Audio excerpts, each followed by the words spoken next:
The poor little girl made an urgent sign to the billionaire's deaf mother. "Someone is watching you." No one understood what she meant until they discovered something terrible. Before we dive into the story, drop a comment below and tell us where you're watching from. Enjoy the story. The September afternoon sun beat down on the corner of 5th and Madison, where 7-year-old Lily Martinez had set up her small cardboard table. Homemade cookies wrapped in plastic bags sat in neat rows, each one labeled in her careful handwriting. 50 cents. Her dark curls stuck to her forehead with sweat, but she smiled at every passerby, hoping someone would stop. Most people walked right past. Some glanced down with pity. A few dropped quarters into her small tin can without taking anything. Lily didn't mind. Every coin brought her closer to keeping the lights on in the wooden shack she shared with her 4-year-old sister, Emma. That's when the black Mercedes pulled up to the curb across the street. Lily had learned to notice things. When you lived alone with a baby sister in a neighborhood where police sirens sang you to sleep, you learned to watch. You learned to read faces. You learned when something felt wrong. The woman who stepped out of the Mercedes wore expensive sunglasses and a silk scarf, but her movements were too careful, too calculated. She pretended to check her phone, but her eyes kept darting to the entrance of the luxury apartment building on the corner, waiting, watching. Lily's hands moved to arrange her cookies, but her attention never left the woman. She'd seen that look before, in the faces of men who came through her neighborhood after dark. Predatory, patient. Then the glass doors of the apartment building swung open. An elegant older woman emerged, moving with quiet grace. Her silver hair was pulled back in a soft bun, and she wore a cream-colored dress that whispered wealth and refinement. But what caught Lily's attention was how the woman moved, how her eyes scanned the street with extra alertness, how her hand stayed close to her designer purse. The woman in the Mercedes tensed, her hand slipped into her bag. Lily's heart hammered. Her father's voice echoed in her memory. "Mia, when you see danger, you speak up. Don't ever be silent." But this woman couldn't hear. Lily knew. She'd watched her come and go from that building for months, had noticed how people had to tap her shoulder to get her attention, how she communicated with the doorman using flowing hand movements that Lily recognized instantly, sign language, just like Daddy had used. The elegant woman began walking toward the crosswalk, completely unaware of the danger tracking her every step. The woman from the Mercedes moved slowly along the sidewalk, closing the distance, her hand still hidden in her bag. Lily didn't think. She grabbed her tin can and ran. "Ma'am, ma'am!" she called out, knowing it was useless. The elegant woman kept walking. Lily planted herself directly in the woman's path, breathless. The woman stopped, surprised, looking down at the small girl with the desperate eyes and flower-stained dress. Lily's hands flew up, fingers moving in the patterns her father had taught her during long evenings when words couldn't cross the silence between them. The signs came back to her as naturally as breathing. "Someone is watching you. Behind you. Dangerous woman. She has something in her bag. She's been waiting for you." The elegant woman's eyes widened. Her hands moved in response, quick and questioning. "Are you sure? Where?" Lily's small fingers pointed, then signed again. "Black Mercedes. Woman with sunglasses. She's coming closer now." The elegant woman turned, her body language shifting instantly from calm to alert. The woman from the Mercedes froze mid-step, realizing she'd been spotted. For a moment their eyes locked across the crowded sidewalk. Then the predator became prey. The woman in the sunglasses spun and rushed back to her car, nearly dropping her bag in her haste. The Mercedes peeled away from the curb, tires squealing. The elegant woman pulled out her phone, fingers flying over the screen. Within moments, a security team poured out of the apartment building, followed by 2 police cars that had been stationed around the corner. But the elegant woman knelt down first, her manicured hands gentle on Lily's thin shoulders. Her fingers moved in signs. "You saved my life. What's your name?" "Lily," she signed back, her hands trembling now that the danger had passed. "Lily Martinez." "I'm Margaret Armstrong," the woman signed. Her eyes were kind but sharp, taking in Lily's worn shoes, the smudge of dirt on her cheek, the way she kept glancing back at her abandoned cookie table. "Where did you learn to sign?" "My daddy," Lily signed, her throat tight. "He was deaf. He died last year." Before Margaret could respond, a tall man in an expensive suit emerged from the building, moving with the controlled urgency of someone who'd just received alarming news. He looked no older than 30, with sharp features and eyes that held the weight of too much responsibility. When he saw Margaret kneeling on the sidewalk, relief flooded his face. "Mom," his voice cracked, "I got your alert. Are you okay? What happened?" Margaret stood, keeping one hand on Lily's shoulder. She spoke aloud this time, her voice carrying the slight mechanical quality of someone who'd learned to speak without hearing their own voice. "This brave little girl just saved me from what I believe was an attempted kidnapping, Daniel." Daniel Armstrong's eyes dropped to Lily, seeing her truly for the first time, the 7-year-old who stood barefoot on a city corner, who'd risked herself to warn a stranger, who was now trembling like a leaf in a storm. "Thank you," he said softly, kneeling to her level. "Thank you so much." Lily just nodded, suddenly exhausted. All she could think about was Emma, alone in their shack, waiting for her big sister to come home. "Where are your parents?" Margaret signed gently. Lily's hands moved slowly. "Gone. It's just me and my little sister now." The look that passed between mother and son held 1,000 unspoken words, but before either could respond, one of the police officers approached, holding a bag that had been found near where the Mercedes had been parked. "Mrs. Armstrong, you need to see this." Inside the bag was a syringe, zip ties, and a photo, Margaret's photo. Someone had been planning this for a long time, and as the sun began to set on 5th and Madison, casting long shadows across the sidewalk, none of them realized that the woman in the Mercedes was watching from 3 blocks away, her hands white-knuckled on the steering wheel. Rachel Thornton had waited 5 years for her revenge. A 7-year-old girl with knowing hands wasn't going to stop her now. She just needed a new plan. The police station felt cold and sterile. Lily sat on a hard plastic chair, swinging her legs that didn't quite reach the floor, while officers took Margaret's statement. Daniel stood nearby, his phone pressed to his ear as he coordinated with his security team, but his eyes kept drifting back to the small girl who'd saved his mother's life. When the detective finally approached Lily, she flinched. Authority figures had never meant anything good in her world. "It's okay, sweetheart," the detective said gently. "We just need to ask you a few questions. Is there an adult we can call? Your mom or dad?" Lily's hands twisted in her lap. "My daddy died. Mama left when I was 5. The detective's expression softened with pity that made Lily's stomach hurt. She'd seen that look too many times. "And you're taking care of your little sister alone." Before Lily could answer, Margaret stepped forward, her hands moving as she spoke aloud. "Officer, this child just prevented my kidnapping. The least we can do is ensure she's safe tonight. Daniel and I would like to offer her and her sister a place to stay while you investigate."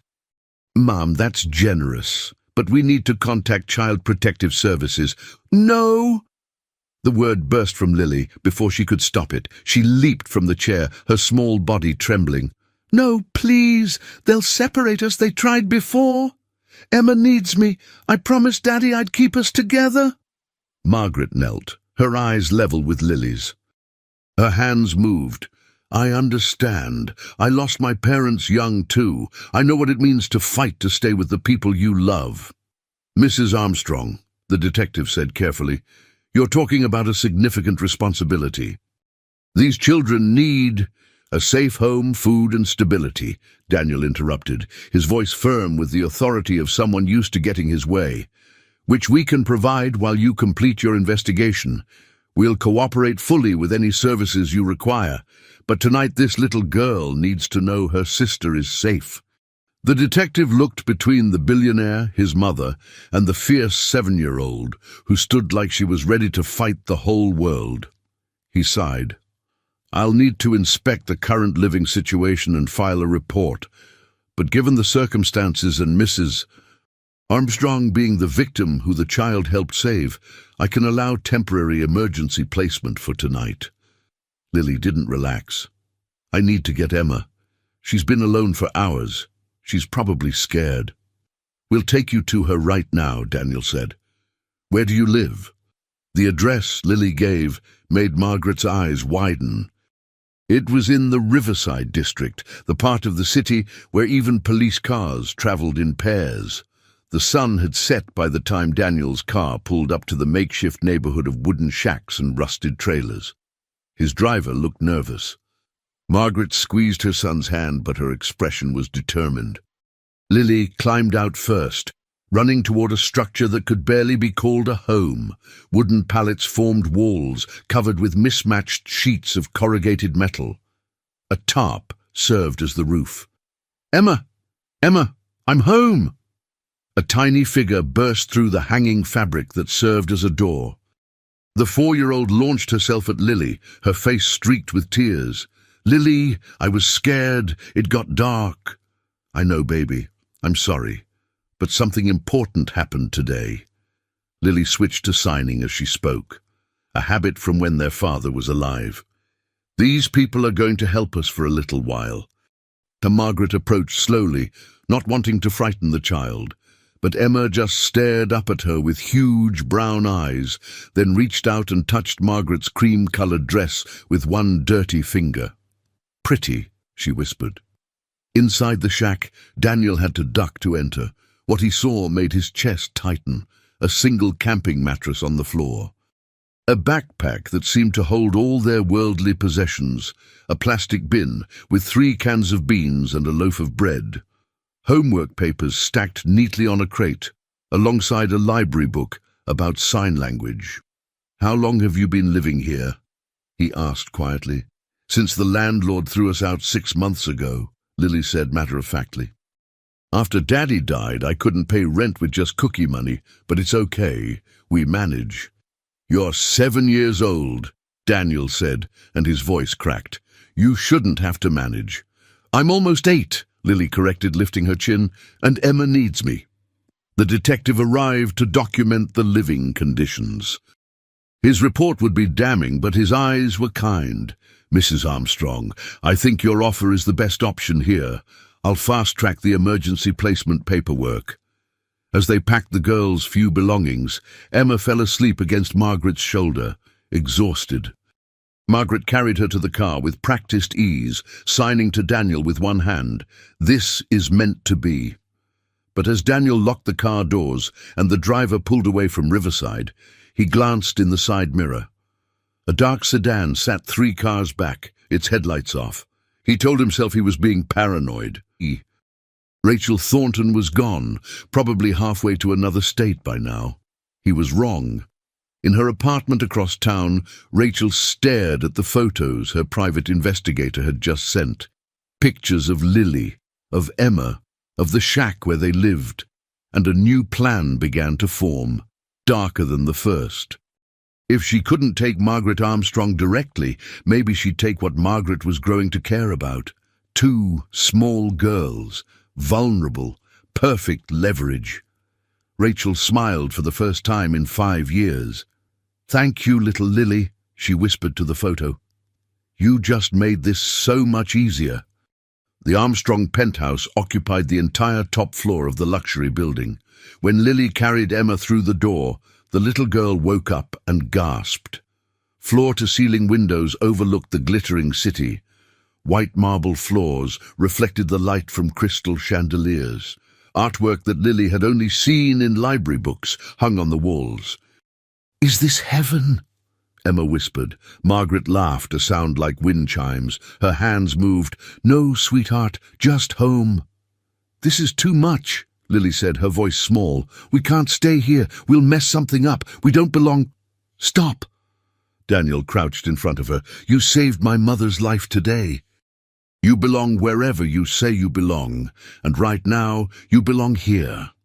A housekeeper named Rosa appeared, her warm smile immediately putting the girls at ease. She spoke Spanish to Lily, who responded haltingly. Her father had taught her a few phrases. Rosa showed them to a bedroom that was bigger than their entire shack had been. 2 beds with white fluffy comforters, a bookshelf already filled with children's books, a window seat overlooking the city lights. Emma's eyes filled with tears. "We get to share a room?" she asked Lily. "We don't have to be separated." "Never," Lily promised, hugging her sister tight. "I'll never let anyone separate us." That night, after Rosa helped them bathe and gave them soft pajamas that smelled like lavender, Lily lay awake. Emma had fallen asleep immediately, her small body finally relaxed after months of sleeping on a thin mattress. But Lily's mind raced. This was too good to be true. In her experience, good things didn't last. People left. Promises broke. The only person she could count on was herself. A soft knock made her sit up. Margaret stood in the doorway, backlit by the hallway light.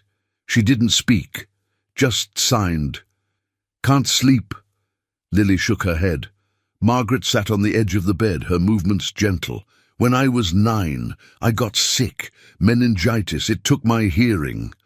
My parents had died the year before, so I was in foster care. The families who took me in didn't know sign language, didn't want to learn. I felt invisible." Lily's hands moved. "How did you survive?" "I learned that silence isn't the same as powerlessness," Margaret signed. "I studied, I fought, I found ways to make people see me. And when I met Daniel's father, he was the first person who learned to sign just so he could talk to me. That's when I learned that family isn't about blood. It's about who shows up." "Why are you showing up for us?" Lily asked, her hands hesitant. "Because you showed up for me," Margaret signed simply. "And because I see myself in you. That fierce determination to protect what you love. Don't lose that, Lily, but let us help carry the weight." After Margaret left, Lily finally slept. But outside, 3 stories below, Rachel Thornton sat in her car, watching the penthouse windows. She'd bribed the building's maintenance worker for information. She knew which window was the girls' room. She knew their schedule. She knew everything. Her phone rang. "Did you find what I asked for?" She answered. "Yeah," a gruff voice replied. "Daniel Armstrong destroyed your husband's company 6 years ago in a hostile takeover. Your husband's suicide was covered up as an accident. You lost everything, your home, your reputation, your life. And now," Rachel's voice was ice, "now Armstrong's worth 40 billion. He doesn't even remember your husband's name." Rachel's grip tightened on the phone. "He will. By the time I'm done, he'll remember everything, and he'll lose what he loves most, just like I did." She ended the call and opened her laptop, pulling up the file on Lily Martinez. 7 years old, father dead, mother abandoned them, living in poverty. "Perfect," Rachel whispered. "Absolutely perfect." 3 days passed. 3 days where Lily and Emma experienced what it meant to have enough. Enough food that Emma's hollow cheeks began to fill out. Enough warmth that they didn't shiver at night. Enough safety that Emma's nightmares finally stopped. But Lily remained guarded, waiting for the other shoe to drop. On Thursday morning, Margaret found Lily in the library, reading a book about deaf culture. The 7-year-old was making notes in a journal, practicing signs she didn't know. "You miss him," Margaret signed, sitting beside her.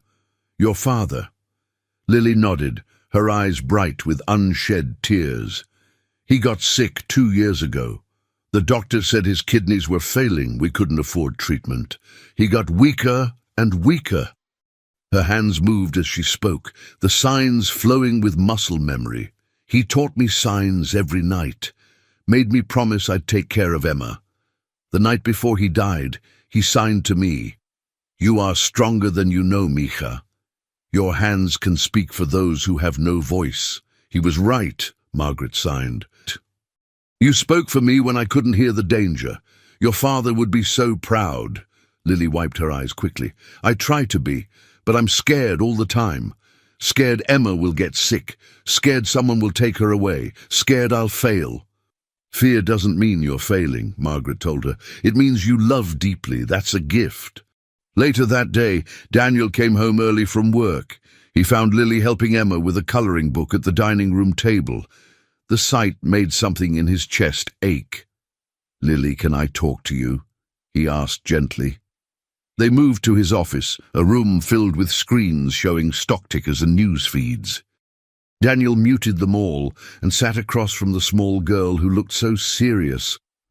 I've been making some calls, he said, about your situation. I want to help, really help. My lawyers are looking into guardianship options.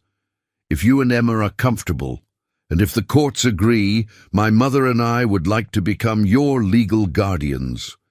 Lily's eyes widened. Why would you do that? Because you deserve a chance, Daniel said simply. Because Emma deserves to grow up safe, and because my mother hasn't smiled like she has this week in the 5 years since my father died. You've given her purpose again. What if your mom gets tired of us? What if we're too much trouble? Daniel leaned forward. My father used to say that the measure of a person isn't what they do when it's easy, but what they do when it's hard.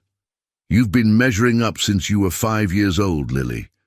Now let someone else carry some of the weight. Lily wanted to believe him, but trust was a luxury she'd never been able to afford.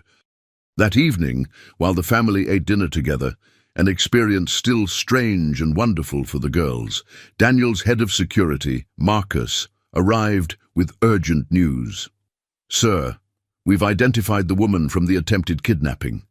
Rachel Thornton, age 38. Her husband, James Thornton, owned a tech company called Thornton Innovations. Daniel's face went pale. That was 6 years ago. We acquired them in a merger. Not exactly a merger, Marcus said carefully. Your acquisition was aggressive. James Thornton lost everything. He committed suicide 3 months later. His death was ruled an accident, but there were questions. Margaret's hands flew. And Rachel blames you? She disappeared after his death, Marcus continued.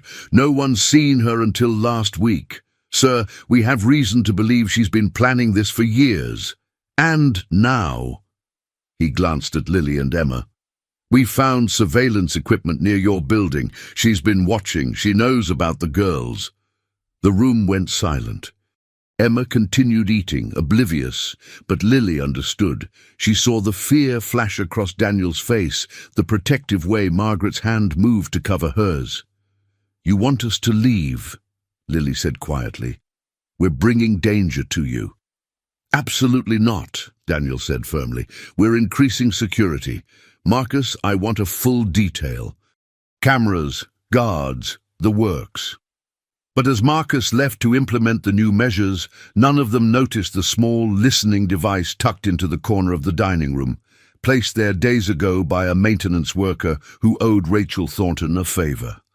In her apartment, Rachel listened to every word through her headphones. She smiled. Yes, Daniel, she whispered. Keep them close. Keep them safe. Make yourself love them. Because when I take them away, you'll finally understand what you took from me.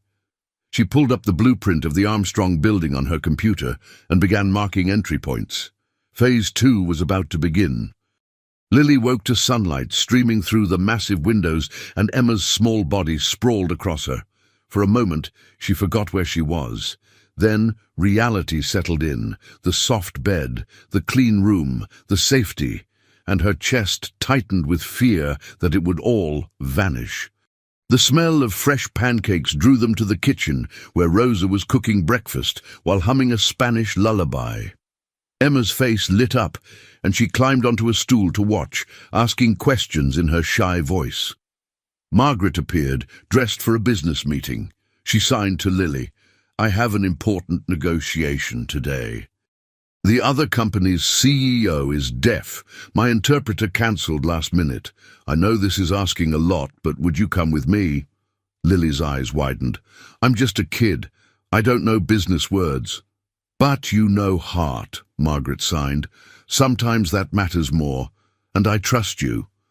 2 hours later, Lily sat in a glass conference room on the 52nd floor of Armstrong Enterprises, wearing a new dress that Rosa had bought her.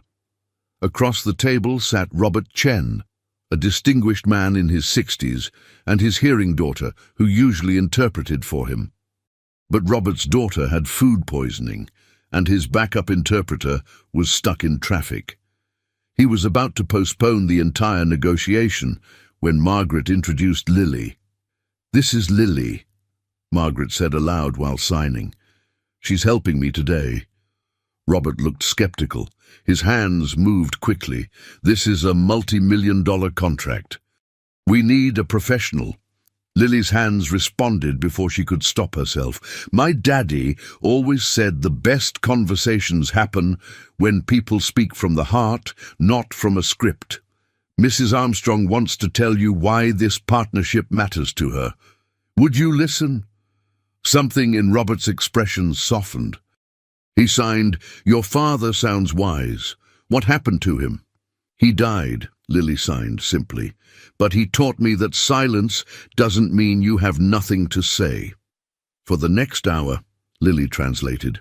But she did more than that. When Margaret spoke about her vision for creating accessible technology, Lily's hands captured not just the words, but the passion. When Robert expressed concerns, Lily's translation carried his caution without diluting his interest. At one point, Robert paused the negotiation to sign directly to Lily. "How old are you?" 7, almost 8. "And where did you learn to sign like this, with such emotion?" Lily's hands stilled for a moment. Then, "My daddy was deaf. When he got sick, sometimes words weren't enough. So I learned to speak with my hands the way you speak with your heart. He said that's what signing really is, heart speaking to heart." Robert's eyes grew misty. He turned to Margaret and signed, "Your daughter is remarkable."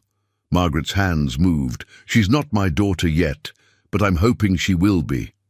The contract was signed. As they left the building, Robert stopped Lily and placed a business card in her hand. "When you're old enough, you come work for me. The world needs more interpreters who understand that we're translating souls, not just words." In the car ride home, Margaret pulled Lily close. "You did something today that no adult could have done. You reminded us all why we do this work. Thank you." For the first time, Lily felt like maybe she had value beyond just surviving. Maybe her father's gift of sign language was meant for more than she'd imagined, but at the Armstrong building, trouble was brewing. Marcus pulled Daniel aside in the lobby. "Sir, we have a problem. One of our security guards didn't show up for his shift, and his access card was used to enter the parking garage at 3 a.m. this morning." "Rachel," Daniel breathed. "We're doing a full sweep now, but sir, if she got inside—" Marcus didn't need to finish the sentence. Daniel called Margaret immediately. "Don't come home yet. Take the girls to the safe house, now." But it was already too late. As Margaret's car pulled into the underground garage, a figure stepped from the shadows. The driver slammed on the brakes, but the woman, Rachel Thornton, wasn't trying to stop them. She was just taking pictures. Pictures of Lily's face pressed against the window. Pictures of Emma sleeping in her car seat. Pictures that would prove the Armstrong family had come to care deeply about 2 small girls. Rachel disappeared into the shadows before security could reach her, but she'd gotten what she needed. She uploaded the photos to her computer and opened a new document titled Phase 3, The Taking. At the bottom she typed, "They'll never see it coming." The safe house was a brownstone in Brooklyn, nondescript on the outside, but fortified like a vault inside. Lily hated it immediately. It reminded her of the foster homes she'd heard about in whispers at school.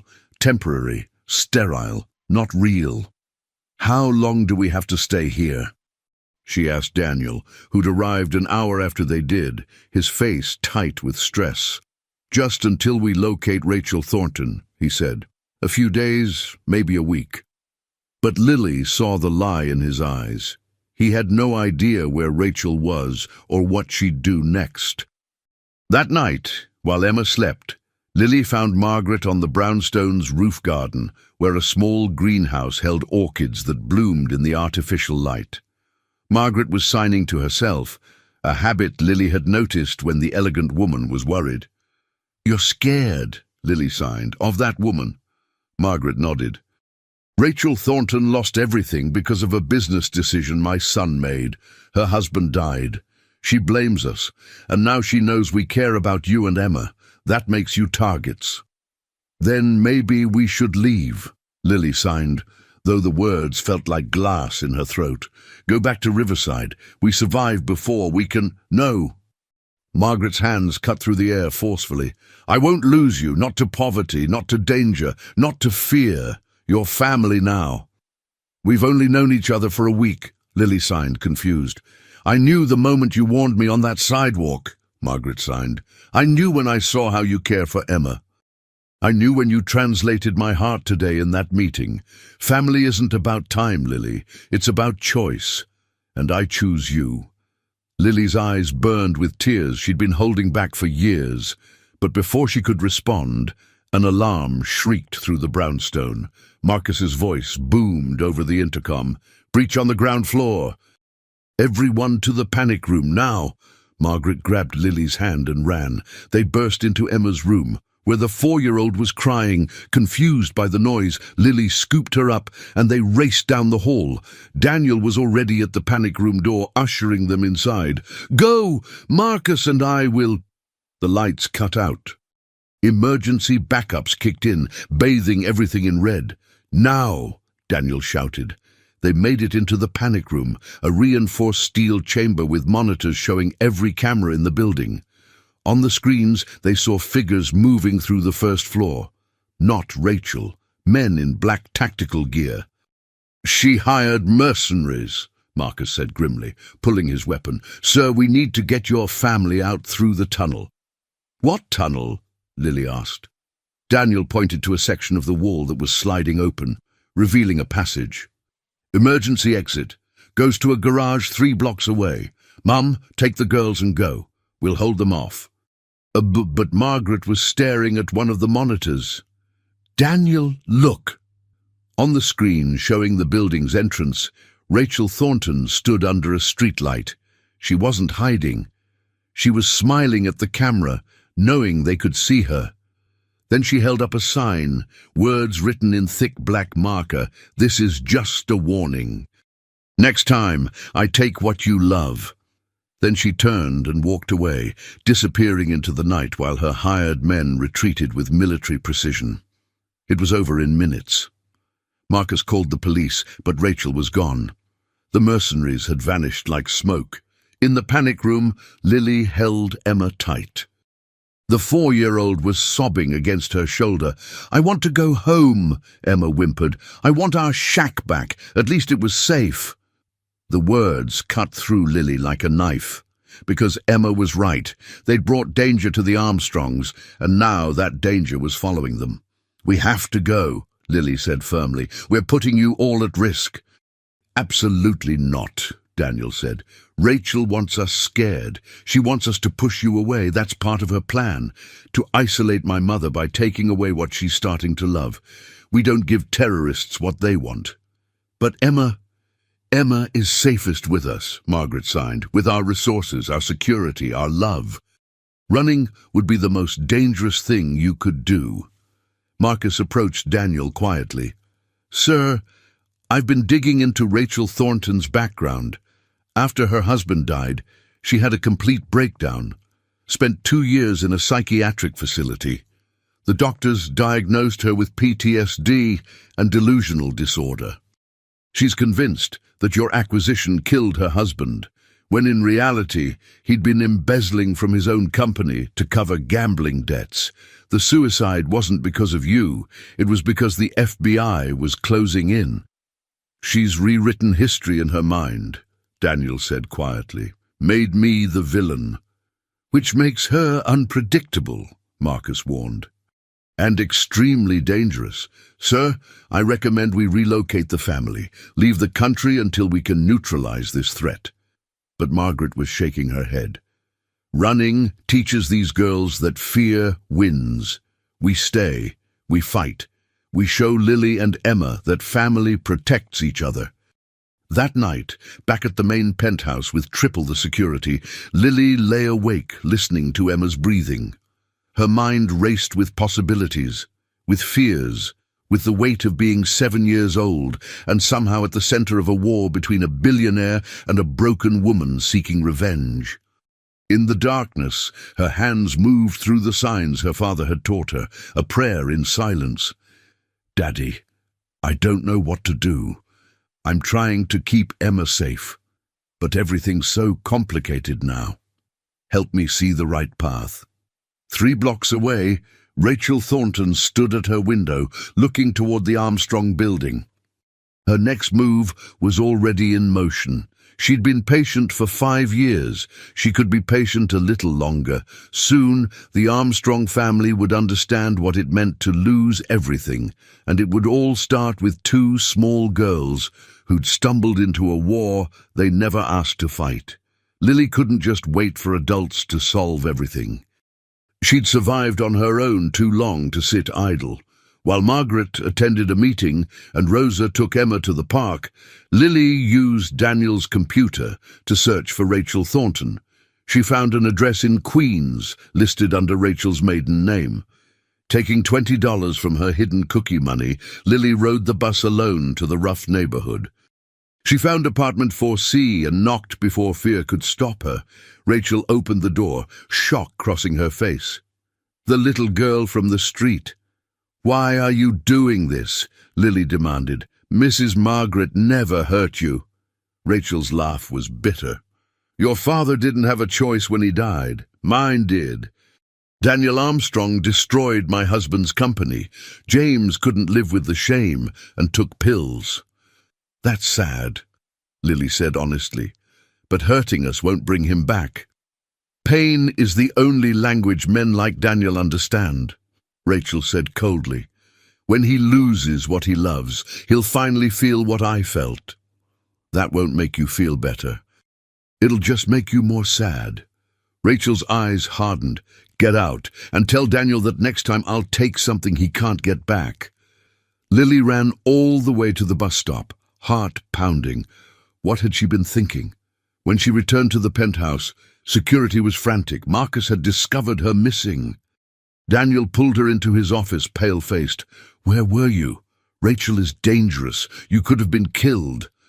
"Because everyone's trying to protect us, but nobody asks what we can do to help," Lily said.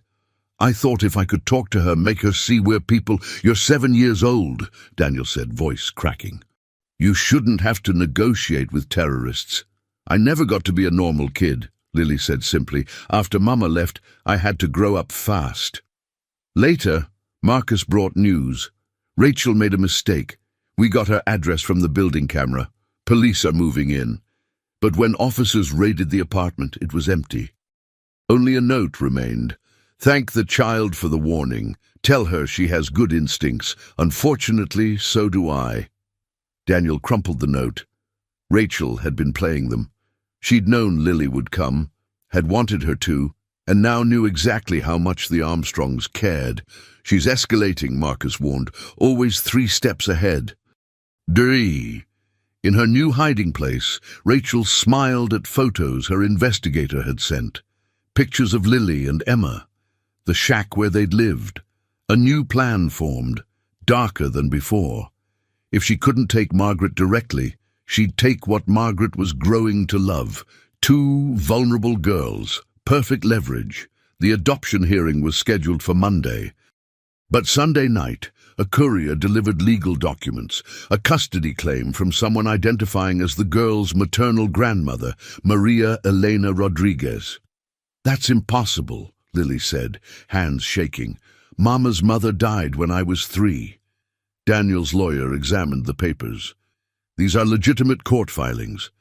The court must investigate before proceeding with adoption.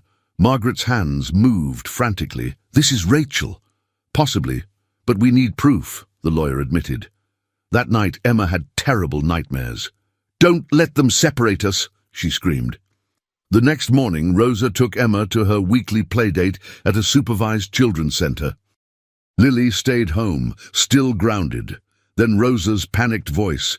Mr. Armstrong, Emma's gone. Daniel's phone rang. Unknown number. Hello, Daniel. Rachel's voice was sickly sweet. Looking for something small and precious? She's fine. Sleeping. When a nice lady signed that her big sister sent her, she went along without fuss. Lily's world tilted. Emma, she whispered. Here's how this works, Rachel continued. Wire $10 million to my account. Publicly admit your takeover killed James Thornton. Resign from Armstrong Enterprises, all by midnight, or you never see Emma again. The line went dead. We have to do what she says, Lily begged. Emma's scared. Marcus pulled up security footage. They watched a woman in a baseball cap sign to Emma. The little girl's face lit up, and she took the woman's hand. She learned sign language just for this, Lily breathed. She's been planning this for months, Marcus said grimly. After an hour of desperate searching, Lily suddenly asked, where did her husband die? Where did they live? The lawyer checked files. They owned a house in Westchester, foreclosed and sold at auction. Who bought it? Lily demanded. A shell company, owned by Rachel. Daniel was already moving. Full tactical team, now. Let me come. Lily grabbed his sleeve. If Emma sees me, she won't be scared. Daniel looked at her fierce face. You stay in the car with guards. You don't move unless I say. For Emma, Lily would face anything, even Rachel's final trap. The Thornton house looked peaceful in the fading light, but Lily knew better. Daniel's team surrounded it. Marcus confirmed one child-sized heat signature inside. Where's Rachel? Daniel whispered. Unknown. Just the child in an upstairs bedroom. It's a trap, Lily said. She wants you to come in. A camera drone flew through an open window, navigating rooms frozen in time, furniture covered with sheets, family photos on walls. A shrine to Rachel's lost life. The drone found Emma sitting on a bed crying, her hands signed, Lily, the lady said you sent her, but she left me alone. Before anyone could stop her, Lily bolted from the car, racing through the door and up the stairs. Daniel chased her. Lily burst into the bedroom. Emma launched into her arms. You came! Always, baby. The lights cut out. Emergency lights kicked in, bathing everything in red. Rachel's voice came through hidden speakers. Welcome, Daniel. Welcome to my home. The home your greed destroyed. Marcus and his team flooded the house, but Rachel wasn't there, just a recording. I want you to feel what I felt, the helplessness, the fear. But here's the truth. Revenge doesn't fix anything, so I'm giving you a choice. The recording explained, press a button to delete evidence against Daniel and free Emma, but trigger Rachel's arrest. Or let the evidence destroy Armstrong Enterprises. 20 seconds, the recording said. Daniel found the device. His finger hovered. Don't! Lily shouted. It's a trap. Marcus examined it. It's a dummy. The real trigger is remote, psychological games. Then a live video feed appeared. Rachel's face crying. You were going to press it, sacrifice everything for a child you've known 3 weeks.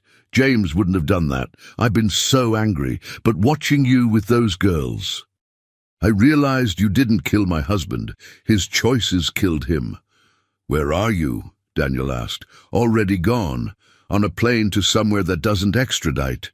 But Daniel, love those girls. Don't let wealth make you forget what matters. The feed went black. Police would search and find nothing.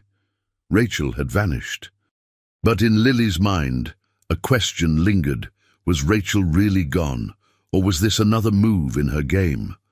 2 weeks passed. Life felt normal, but Daniel couldn't shake unease. Reviewing quarterly reports, he noticed something odd, a $5 million payment to a consulting firm he didn't recognize. The firm was a shell company tracing back to Thornton Innovations, to James Thornton himself. Impossible, Daniel breathed. I never authorized this. He found more payments, 10 million total, all with his digital signature, but he hadn't authorized them. Someone else had, someone with access to his accounts. His phone rang. Unknown number. Figured it out yet? Rachel's voice asked. Someone helped you, someone in my company. Very good. Someone you trust, someone close. They've been feeding me information for 3 years. Who? Rachel laughed. Figure it out. They were there the night James died. They knew what was going to happen, and they did nothing. Daniel called an emergency meeting. Marcus, his lawyer, his CFO Thomas Wright, and Margaret.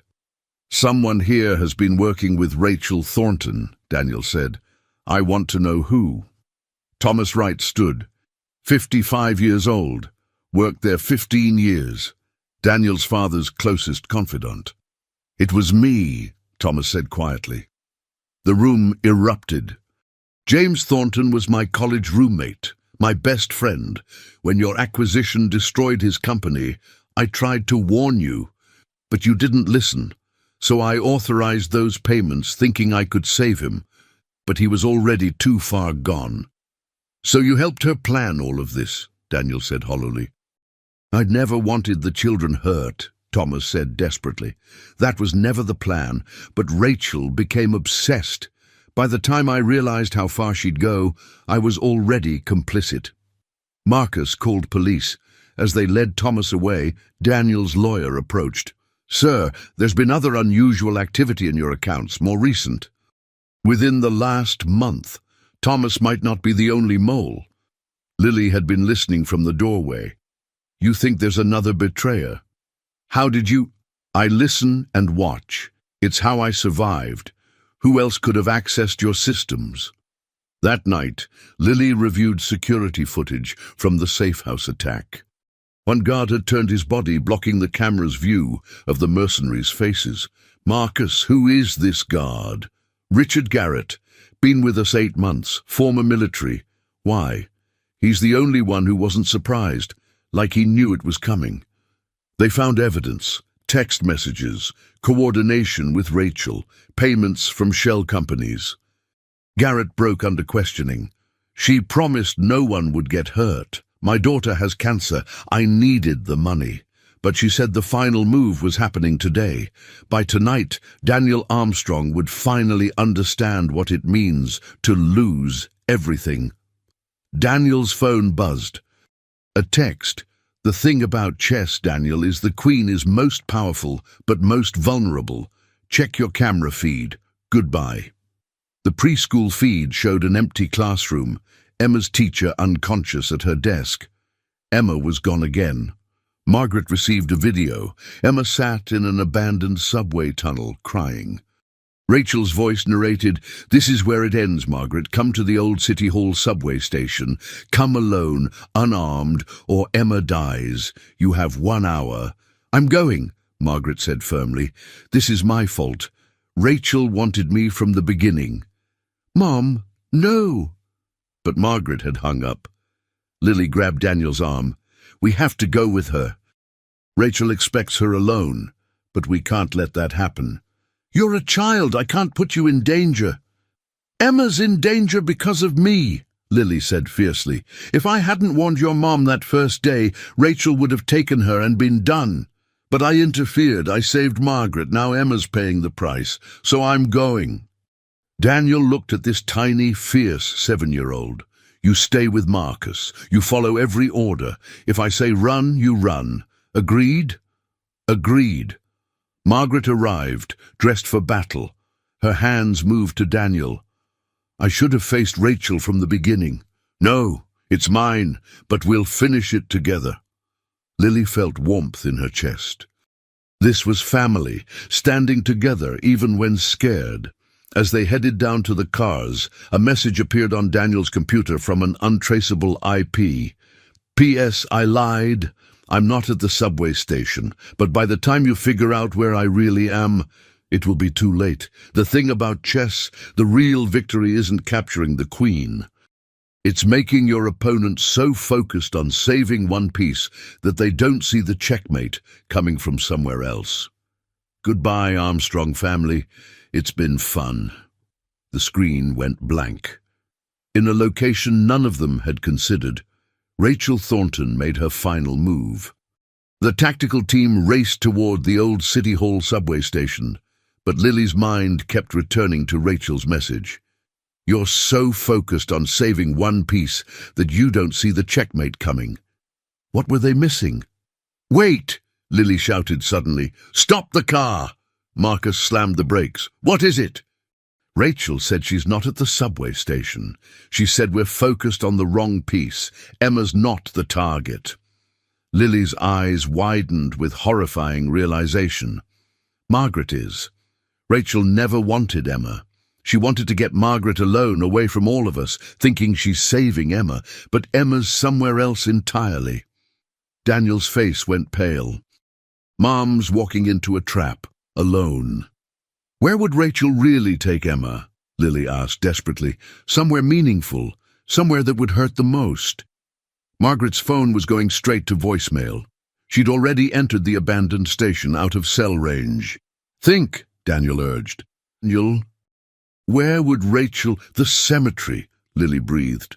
Where James Thornton is buried, Rachel would take Emma to her husband's grave to show him she'd won. Marcus was already redirecting the team. Half would continue to the subway station to extract Margaret. The other half would head to Greenwood Cemetery in Brooklyn. 20 agonizing minutes later, they arrived at the sprawling cemetery. The sun had set, casting long shadows between the tombstones. Marcus's team spread out, searching. Lily spotted them first.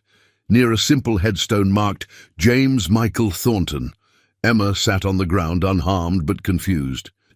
And Rachel Thornton stood beside her, not as the dangerous predator they'd been chasing, but as a broken woman holding a photograph.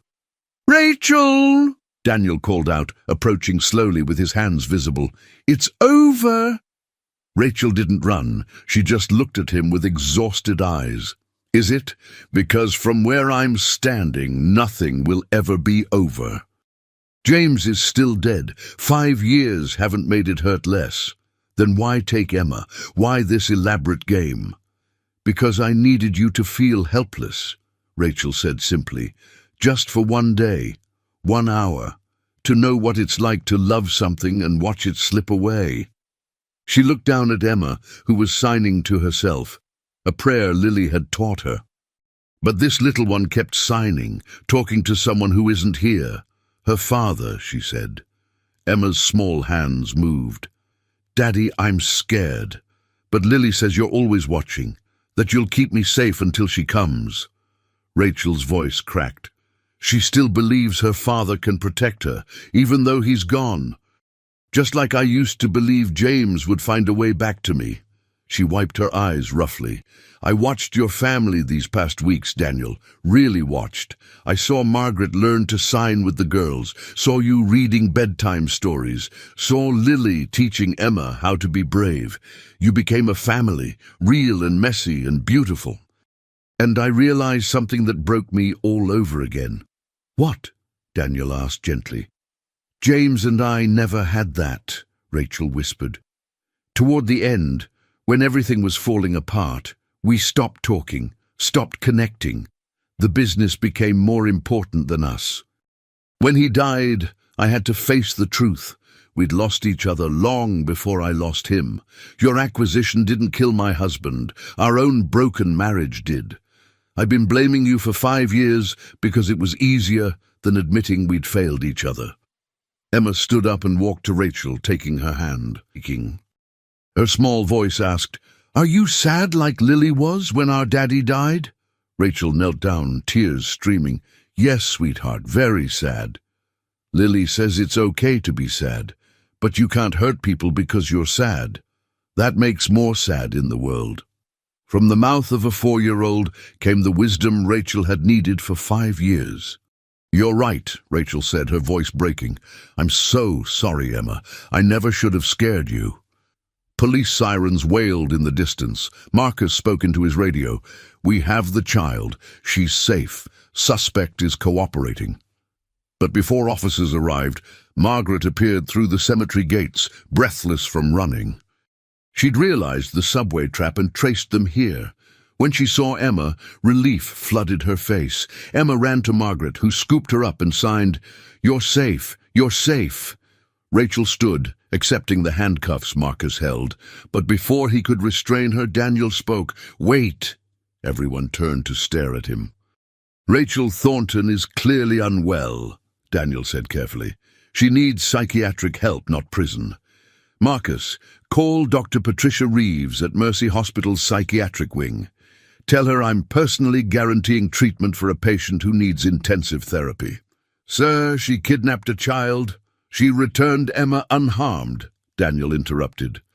"And she's confessing to everything. Rachel, if you agree to long-term inpatient treatment and make restitution for the damage you've caused, I won't press charges. But you need help. Real help." Rachel's eyes filled with fresh tears. "Why would you do that, after everything I've done?" "Because my father once told me that the true measure of success isn't how much you accumulate, but how much you forgive," Daniel said. "You've been drowning in grief for 5 years. Let us throw you a lifeline." Margaret nodded, her hands moving in agreement. Even Lily, who had every reason to hate this woman who terrorized them, felt something shift in her chest. Her father had always said that anger was heavy, that forgiveness was how you set the weight down. "I accept," Rachel whispered. "I'll get help, I promise." As police escorted Rachel away to a hospital, not a jail, the Armstrong family stood together in the cemetery. Emma clung to Margaret. Daniel kept one protective hand on Lily's shoulder, and Lily felt, for the first time since her father's death, like she was truly home. "Is it really over?" Emma signed. "Yes, baby," Lily signed back. "We're safe now. Really safe." 3 months later, the adoption papers were finalized. Judge Morrison smiled as she signed the documents that made Margaret Armstrong the legal guardian of Lily and Emma Martinez. "This is one of the most beautiful adoption cases I've ever seen," the judge said. 2 children who saved a family as much as the family saved them. That evening, they celebrated at the penthouse with Rosa's homemade cake and sparkling cider. Emma wore a new dress and couldn't stop spinning in circles. Lily sat beside Margaret, watching her little sister laugh. "You know what's funny?" Lily signed to Margaret. "I spent 2 years trying to keep us together by myself. I thought if I just worked hard enough, was strong enough, we'd be okay. But we were just surviving. Now, we're actually living." Margaret's hands moved gently. "You were always strong enough, Lily. But strength isn't about doing everything alone. It's about knowing when to let people help carry the weight." Daniel appeared with an envelope. "Lily, this came for you today." Inside was a letter from Robert Chen, the deaf CEO she'd translated for.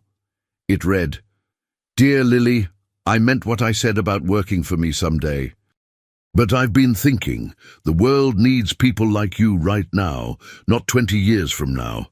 I'm starting a program to train young interpreters, and I'd like you to be part of it. You'd help other deaf children learn sign language while continuing your own education. Interested? Robert Chen." Lily's eyes shone. "He wants me to help other kids." "Your father would be so proud," Margaret signed. "You're using your gift to give voice to those who need it." That night, after Emma fell asleep clutching her new stuffed bear, Lily stood at the window overlooking the city. Somewhere out there, Rachel Thornton was in treatment, learning to process her grief in healthy ways. Thomas Wright was serving a reduced sentence for his cooperation. Richard Garrett had been released after Daniel personally paid for his daughter's cancer treatment. A gesture that said more about the man Daniel was becoming than any business deal ever could. The world was complicated. People made mistakes. But sometimes, in the midst of pain and chaos, families were formed in the most unexpected ways. Lily's hands moved through the signs her father had taught her, speaking to the stars. "I kept my promise, Daddy. Emma's safe. But we found something better than just survival. We found people who love us. Thank you for teaching me that my hands could speak for those with no voice. I'm going to keep using them to help people. I hope that makes you proud." A gentle hand touched her shoulder. Margaret stood beside her, not signing, just being present. "Ready for tomorrow?" Margaret signed eventually. Tomorrow was Lily's first day at the interpreter training program. Tomorrow was Emma's first day at a school designed for children with deaf family members. Tomorrow was the first day of their new life. "Ready," Lily signed back, and for the first time in 3 years, she truly meant it. In a small room at Mercy Hospital, Rachel Thornton sat with her therapist, processing 5 years of grief and rage and regret. It would be a long road to healing, but for the first time since James's death, she felt hope.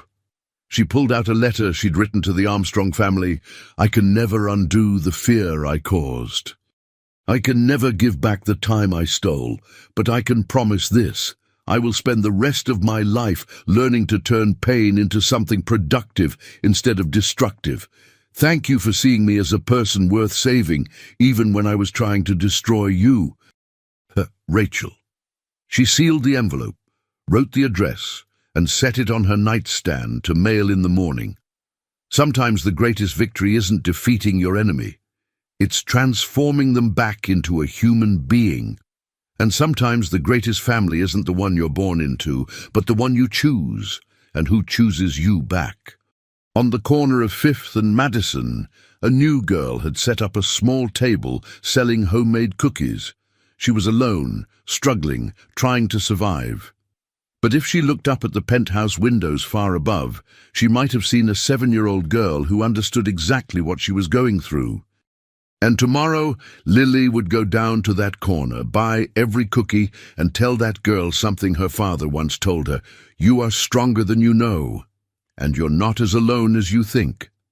Because that's what family does. They pass forward the love they've received, creating ripples that touch lives they'll never know. The cookie girl didn't know it yet, but her life was about to change, just like Lily's had on a September afternoon, when she used her hands to speak a warning that saved a stranger's life and ended up saving her own. The end.